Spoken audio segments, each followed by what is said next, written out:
AA izin baca sebuah tulisan dari Kiai Haji Hasan Abdullah Sahal.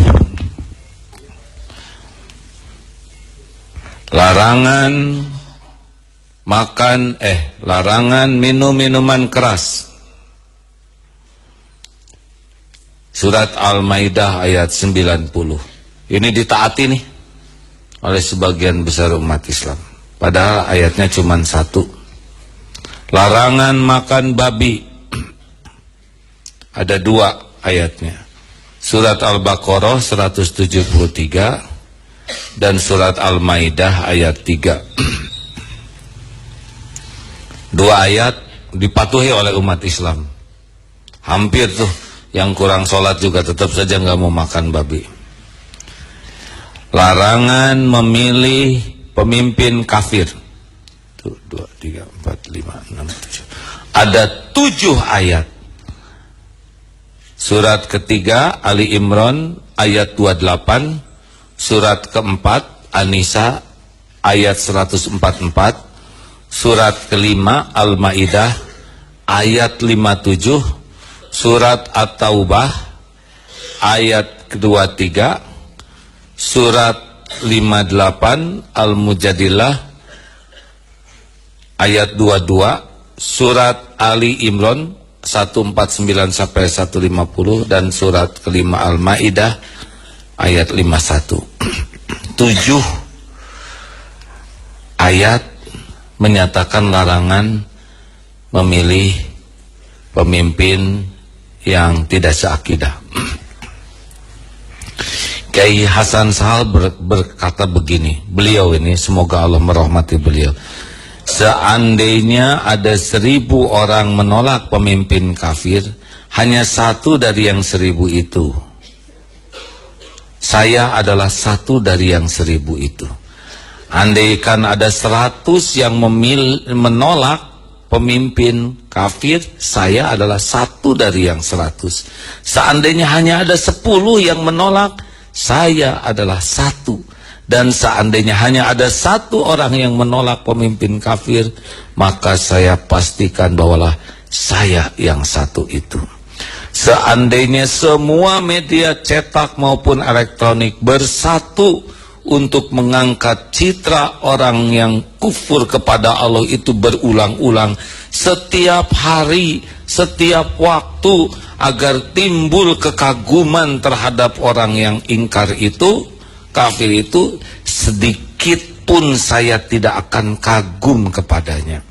Ingat ya, seorang yang dianggap pekerjaan rendah, misalkan cleaning service, tapi beriman kepada Allah, itu tidak ada bandingannya dibanding pejabat setinggi apapun yang mengingkari Allah. Jadi jangan kagum kepada yang mengingkari Allah, walaupun dunianya dikasih topeng setebal apapun. Santri yang tidak punya apa-apa tapi punya iman, punya ketakwaan, itu jauh lebih menakjubkan, lebih hebat dibanding pemimpin manapun di dunia yang mengingkari Allah. Jangan ada kekaguman, biasa saja ya. Seandainya semua program kerjanya masuk akal, keren, sempurna, dan mampu meyakinkan banyak orang, tak akan sejengkal pun mengubah keyakinan saya.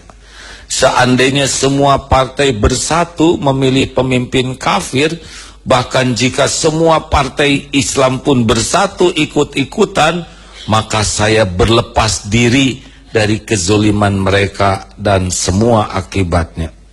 Saya tidak benci kepada orang kafir ataupun organisasi, tapi saya benci kepada kekafiran. Jadi kekafirannya itu sudah sah ya kalau untuk dibenci, karena Allah juga membenci kekafiran, keingkarannya kepada Allah. Kafir itu yang mengingkari Allah, mengingkari kebenaran, mengingkari ketuhanan Allah dan pendukungnya. Saya tidak ingin berdebat dengan Anda karena pendapat ini, apalagi jika Anda Muslim. Bagaimana saya bisa meyakinkan Anda sedangkan firman Allah saja Anda lewati.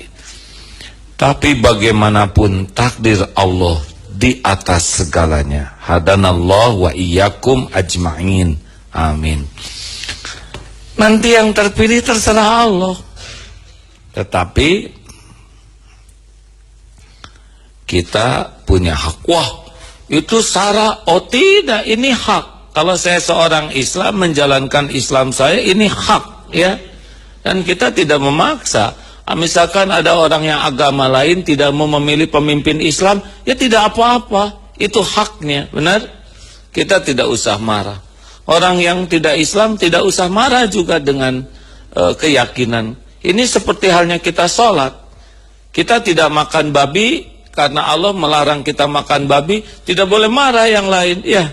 Karena ini adalah ibadah kita, termasuk tidak memilih pemimpin yang tidak seakidah.